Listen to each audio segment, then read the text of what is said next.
내 인생이 무너진 그날, 어머니의 입에서 나온 말은 칼날처럼 날카로웠다. 너 같은 놈이 우리 집안에 왜 태어났는지 모르겠어? 그냥 실패작이야. 그 말은 저녁 식탁에서 가족 모두가 모인 자리에서 터져나왔다. 아버지는 고개를 저으며 한숨을 쉬었고 동생은 피식 웃었다. 나는 그 자리에서 얼어붙었다.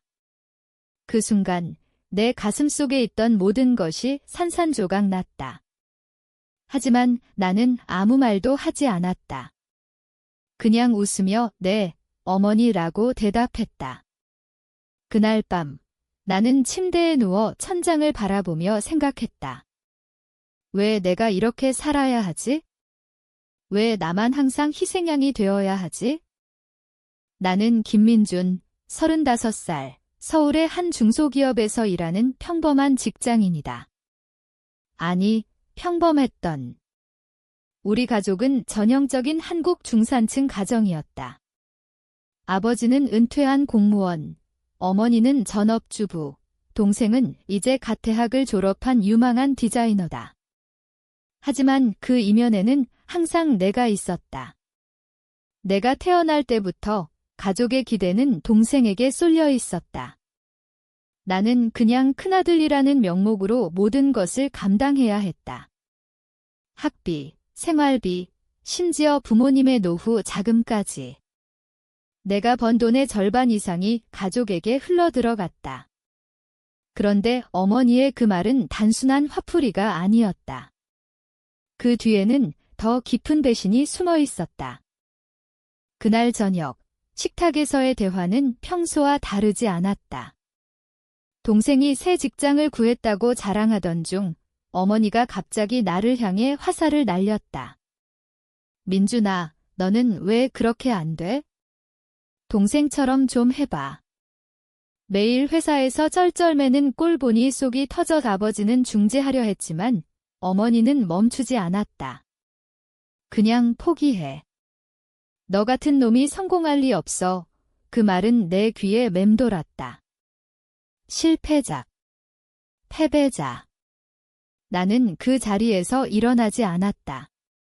대신 속으로 세어보았다. 얼마나 많은 돈을 보냈나? 지난 10년간 매달 200만 원씩.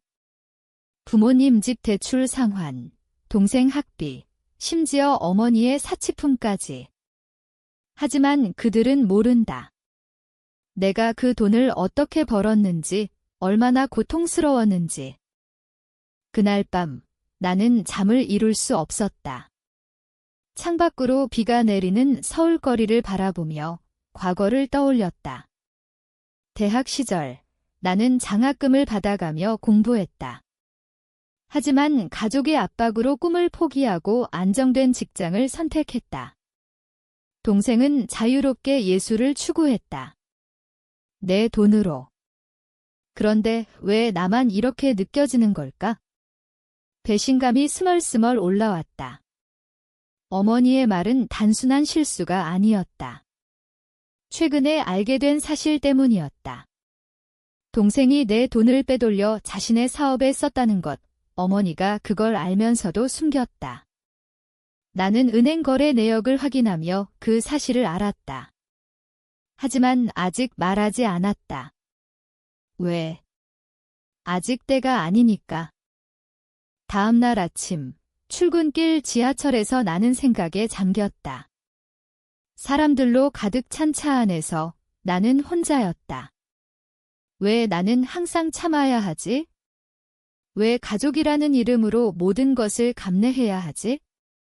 그 질문들이 머릿속을 맴돌았다. 회사에 도착해서도 집중이 안 됐다. 동료들이 웃으며 커피를 마시는 모습을 보니 내 인생이 초라해 보였다. 점심시간, 나는 혼자 도시락을 먹으며 계획을 세우기 시작했다.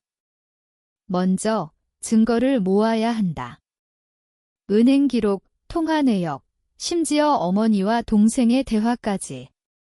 나는 스마트폰으로 은행 앱을 열고 모든 거래를 스크린샷 찍었다. 그 과정에서 가슴이 아팠다. 이게 가족인가? 하지만 나는 멈추지 않았다.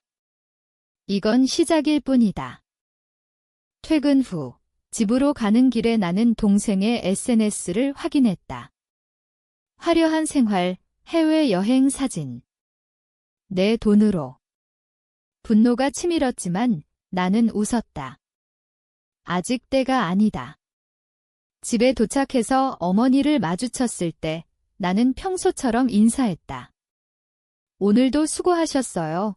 어머니는 대꾸도 없이 TV를 봤다. 그 무관심이 더 아프게 느껴졌다. 그날 밤 나는 일기를 쓰기 시작했다. 매일의 감정을 적으며 자신을 설득했다. 살아야 한다. 이 고통을 끝내기 위해. 하지만 그 설득은 점점 변질되고 있었다. 단순한 생존이 아니라 복수로. 며칠이 지나 나는 더 깊이 파고들었다. 동생의 직장 동료와 연락을 취했다. 익명으로. 그로부터 들은 이야기는 충격적이었다. 동생이 내 돈을 투자라고 속여 빌렸고 실패했다는 것, 어머니가 그걸 덮으려 했다. 나는 그 정보를 메모하며 다음 단계를 생각했다. 직접 대면하지 말자. 대신 그들의 약점을 이용하자. 어머니의 자존심, 동생의 야망. 나는 은행에 가서 모든 송금을 중단했다. 하지만 알리지 않았다. 그냥 지켜보자. 그들의 반응을. 그 과정에서 내 마음이 변하고 있었다. 처음에는 그냥 화가 났다. 하지만 이제는 냉정해졌다. 사람을 보는 눈이 달라졌다. 회사에서 상사가 칭찬할 때도 나는 의심했다. 이 칭찬 뒤에 뭐가 있나? 가족의 배신이 나를 그렇게 만들었다. 나는 더 이상 약한 사람이 아니었다. 하지만 그 변화가 두려웠다. 이게 나인가? 아니, 이게 되어야 할 나인가? 질문이 끝없이 이어졌다. 약 1022. 시간이 흘렀다. 송금을 중단한 지 한 달째. 어머니의 전화가 왔다. 민준아, 이번 달 생활비 왜 안 들어왔어? 은행 착오인가? 나는 차분하게 대답했다.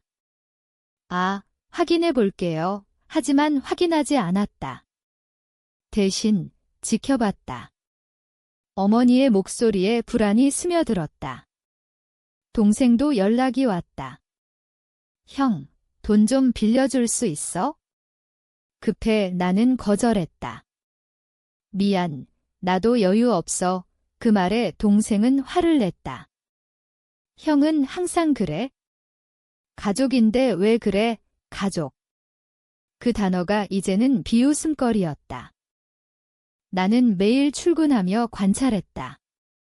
가족의 움직임을. 어머니는 이웃에게 돈을 빌리기 시작했다. 동생은 SNS에 올리는 사진이 줄었다. 그들의 생활이 서서히 무너지는 걸 보는 게 이상하게 만족스러웠다. 하지만 동시에 공허했다. 이게 복수인가? 아니, 아직 부족하다. 나는 더 깊이 파고들어야 했다. 동생의 사업 실패 원인을 알아봤다. 익명으로 그의 파트너에게 연락했다. 투자금이 어디서 왔나요? 그 답변은 예상대로였다. 내 돈이었다.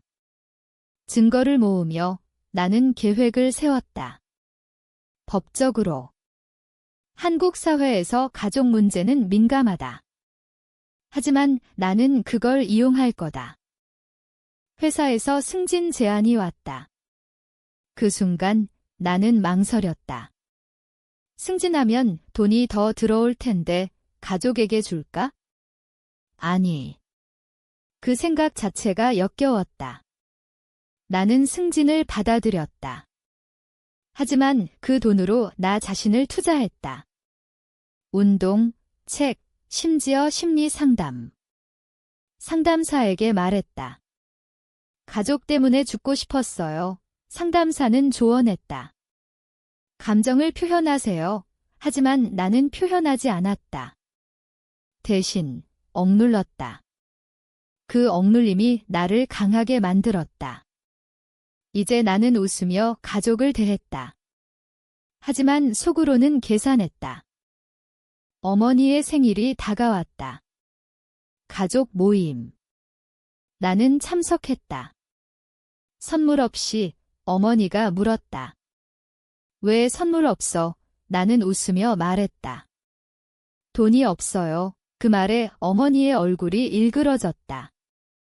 동생이 끼어들었다. 형, 요즘 왜 그래? 우리 가족인데 왜 나는 대답하지 않았다. 대신 식사 중에 물었다. 동생 사업은 어때? 동생이 당황했다. 그건 어머니가 막았다.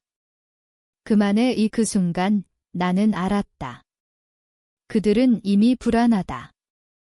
이제 시작이다. 그날 밤 집으로 돌아와 나는 거울을 봤다. 내 눈이 달라졌다. 차갑게. 이 변화가 무서웠다. 내가 누구지? 예전의 착한 큰아들이 아니다. 하지만 돌아갈 수 없다. 배신의 상처가 너무 깊다. 나는 컴퓨터를 켜고 더 많은 증거를 모았다. 이메일, 문자. 동생이 내 돈을 빼돌린 증거. 법률 상담을 받았다. 가족 사기 가능해요. 변호사는 고개를 저었다. 증거가 있으면 나는 증거를 쌓았다. 하지만 아직 소송하지 않았다. 기다렸다. 그들의 절망을 더 키우기 위해. 한 달 더 지났다. 어머니의 전화가 잦아졌다. 민준아, 집에 와봐. 얘기 좀 해. 나는 갔다. 집은 초라해졌다. 어머니가 울며 말했다. 우리 잘못했어. 용서해. 하지만 그 눈물 뒤에 진심이 없었다. 그냥 돈 때문. 나는 물었다. 뭐가 잘못됐어요? 어머니가 동생을 탓했다. 그 애가 동생은 부정했다. 형 돈 아니야. 그 거짓말이 나를 자극했다. 하지만 나는 침착했다. 알았어요. 그리고 나왔다. 그날 나는 결정했다. 이제 행동할 때. 내 마음속에서 갈등이 일었다. 정말 이렇게 해야 하나? 가족인데. 하지만 그 생각을 지웠다. 가족이 나를 가족으로 대했나? 아니. 이제는 적이다.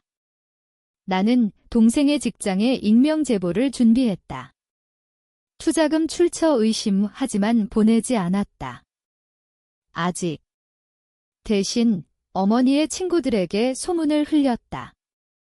김씨 집안이 어려워요. 그 소문이 퍼지며 어머니의 자존심이 무너졌다. 나는 지켜봤다. 그 고통을. 하지만 내 고통도 커졌다. 밤마다 악몽. 내가 괴물이 되는 꿈. 복수가 본격화됐다. 나는 동생의 사업 파트너를 만났다. 커피숍에서. 당신의 돈이 내 거였어요. 그는 놀랐다. 미안해요. 몰랐어요. 나는 증거를 보여주며 말했다. 반환하세요. 그는 약속했다. 돈이 들어왔다. 하지만 동생에게 말하지 않았다. 대신 그 돈으로 내 인생을 재건했다. 새 아파트, 투자. 가족은 모른다. 어머니의 전화는 절박해졌다. 민준아, 도와줘. 집이 경매에. 나는 대답했다. 왜요? 어머니가 털어놨다. 동생 사업 때문에. 대출이. 그 순간 만족감이 밀려왔다. 하지만 동시에 죄책감. 나는 상담을 계속 받았다. 이게 옳아요? 상담사는 물었다. 당신 감정이 중요해요. 하지만 내 감정은 이미 뒤틀렸다. 복수가 나를 먹어치우고 있었다. 회사에서 동료가 물었다. 요즘 달라졌어. 차가워. 나는 웃었다. 그냥 피곤해. 하지만 속으로는 생각했다. 사람들을 믿지 마. 모두 배신할 수 있어? 그 생각이 나를 고립시켰다. 친구도 멀어졌다. 하지만 상관없다. 이제 혼자서도 강하다. 동생이 직접 왔다. 내 사무실로. 형, 미안해. 돈 갚을게. 눈물이 글썽였다. 나는 물었다. 어떻게? 동생이 약속했다. 이래서. 하지만 나는 알았다. 거짓. 나는 증거를 보여줬다. 이게 내 사업 계획서야. 내 돈으로. 동생이 창백해졌다. 어머니가. 나는 막았다. 상관없어. 이제 끝이야. 동생이 애원했다. 가족인데. 그 말에 나는 웃었다. 가족. 너희가 날 가족으로 봤나? 동생이 나갔다. 그 뒷모습을 보며 나는 후회했다. 조금. 하지만 멈추지 않았다. 어머니를 만났다. 병원에서. 스트레스로 쓰러졌다. 민준아, 용서해. 나는 앉아 물었다. 왜 나만 희생됐어요? 어머니가 대답했다. 너는 강하니까. 그 말이 역겹다. 강함이 저주였다. 나는 말했다. 이제 안 해요. 어머니가 울었다. 하지만 나는 일어났다. 병원비는 냈다. 마지막으로. 그 후 나는 소송을 준비했다. 가족 사기. 변호사가 말했다. 승소 가능해. 하지만 나는 망설였다. 정말 할까? 그 망설임이 나를 괴롭혔다. 밤에 나는 창밖을 봤다. 서울의 불빛. 화려하지만 차갑다. 내 마음처럼. 복수가 나를 변화시켰다. 예전에 나는 사라졌다. 이제는 계산적인 사람. 하지만 그게 나쁜가? 사회가 그렇게 만들었다. 한국에서 가족은 의무다. 하지만 그 의무가 나를 파괴했다. 나는 일기를 썼다. 오늘 동생의 눈물을 봤다. 만족했지만 빈 껍데기 같아. 그 감정이 복잡했다. 소송 서류를 제출했다.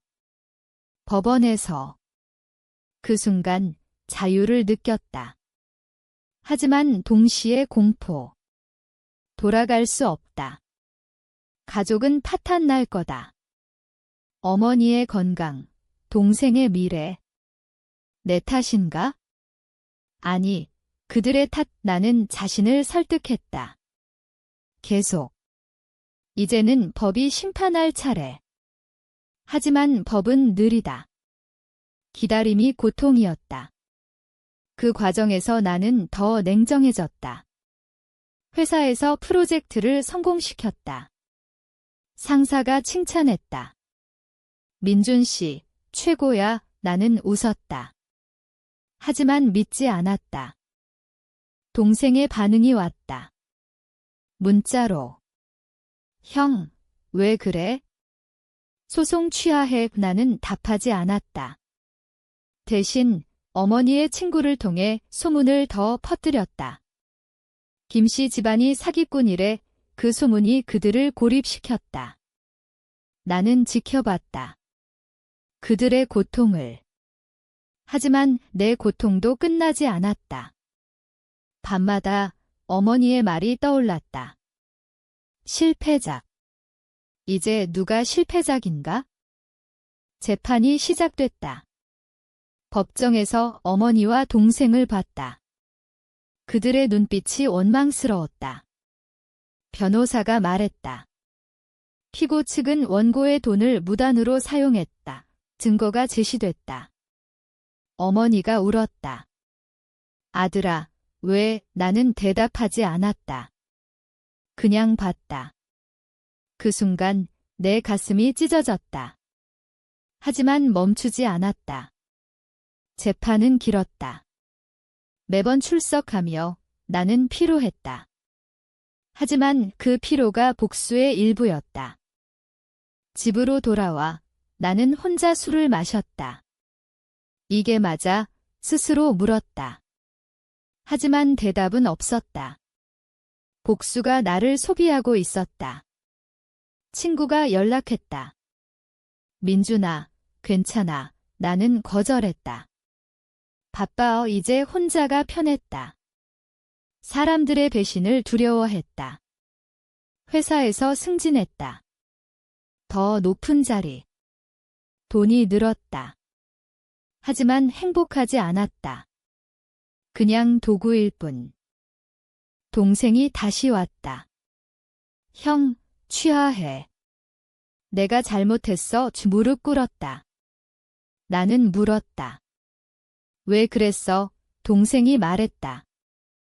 야망 때문에. 그 솔직함이 놀라웠다. 하지만 용서하지 않았다. 늦었어. 동생이 나갔다. 그 후 그는 직장을 잃었다. 소문 때문에. 나는 알았다. 내 짓. 하지만 후회하지 않았다. 아니, 후회하려 했다. 하지만 못했다. 어머니의 상태가 나빠졌다. 2번. 나는 방문했다. 민준아, 그만해. 나는 말했다. 어머니가 시작했어요. 어머니가 고백했다. 너를 사랑했어. 하지만 동생이 그 말이 아팠다. 편해. 나는 나왔다. 병원 복도에서 울었다. 처음으로. 하지만 그 눈물이 끝이었다. 이제 냉정함만 남았다. 재판 중간 증인이 나왔다. 동생의 파트너. 돈은 김민준 씨 거였어요. 그 증언이 결정적이었다. 판사가 물었다. 화해 의사 있나? 나는 말했다. 없어요. 그 말에 법정이 조용해졌다. 가족의 눈빛이 나를 찔렀다. 하지만 나는 버텼다. 이게 내 복수다. 밤에 나는 꿈을 꿨다. 어린 시절. 어머니가 안아주는 꿈. 깨어나서 나는 생각했다. 그게 진짜였나? 이제는 환상. 복수가 나의 현실을 바꿨다. 나는 더 강해졌다. 하지만 인간성이 사라졌다. 회사에서 동료를 의심했다. 이 칭찬 뒤에 뭐 있나? 그 생각이 일상됐다. 재판이 끝나갈 무렵 동생이 자살 시도를 했다. 병원에서 어머니가 전화했다. 내 탓이야. 나는 갔다. 동생이 누워 있었다. 형, 나는 물었다. 왜? 동생이 말했다. 미안해. 그 순간 망설였다. 취하할까? 하지만 아니. 살아. 그리고 나왔다. 그 결정이 나를 괴물로 만들었다. 하지만 돌아갈 수 없다. 내 마음속 갈등이 절정에 달했다. 복수가 만족을 주나? 아니, 그냥 공허. 하지만 멈출 수 없다. 이제 끝내야 한다. 약 952. 판결날 법정에서 피고 측 패소. 배상 명령. 어머니와 동생의 얼굴이 일그러졌다. 나는 승리했다. 하지만 기쁘지 않았다. 그냥 끝났다. 밖으로 나와 비를 맞았다. 서울 거리. 사람들로 붐비지만 나는 혼자. 집으로 돌아와 돈이 들어왔다. 배상금. 하지만 그 돈을 보니 역겹다. 가족의 피 같은 돈. 나는 기부했다. 익명으로. 그게 유일한 속죄. 어머니가 연락했다. 민준아, 이제 어때? 나는 답하지 않았다. 동생도. 형, 용서해, 무시했다. 이제 그들은 내 인생에 없다. 회사에서 나는 최고가 됐다. 하지만 동료들이 피했다. 민준 씨, 무서워. 나는 웃었다. 그냥 이래. 하지만 속으로는 알았다. 내가 변했다. 복수가 나를 파괴했다. 밤에 거울을 봤다. 주름진 얼굴. 이게 나인가? 질문했다. 하지만 대답 없다. 복수의 대가. 인간성 상실. 친구가 왔다. 민준아, 그만해. 가족이잖아. 나는 말했다. 가족. 그게 뭐야? 친구가 나갔다. 이제 완전한 고립. 하지만 후회하지 않는다. 아니, 후회하려 해. 하지만 못해. 이게 내 선택. 시간이 흘렀다. 1년 후 어머니가 죽었다. 장례식. 나는 갔다. 동생이 물었다. 만족해. 나는 대답하지 않았다. 그냥 봤다. 그 눈빛의 원망. 장례 후 나는 집으로. 빈집, 이제 자유. 하지만 자유가 고통. 내 일기 마지막 페이지. 복수는 끝났다. 하지만 나도 끝났다. 모든 게 끝난 후 나는 서울을 떠났다. 새로운 도시. 새로운 직장. 하지만 과거가 따라왔다. 밤마다 어머니의 말이 들린다. 실패작. 동생은 제기했다. 새 사업. 내 소문 때문에 힘들었지만 나는 지켜봤다. 멀리서. 내 인생은 안정됐다. 돈, 지위. 하지만 마음은 빈 껍데기. 가끔 생각한다. 그 복수가 옳았나? 가족을 파괴한 게? 하지만 답은 없다. 그냥 산다. 차갑게. 이게 끝인가? 아니면 시작. 정말 내가 이겼나?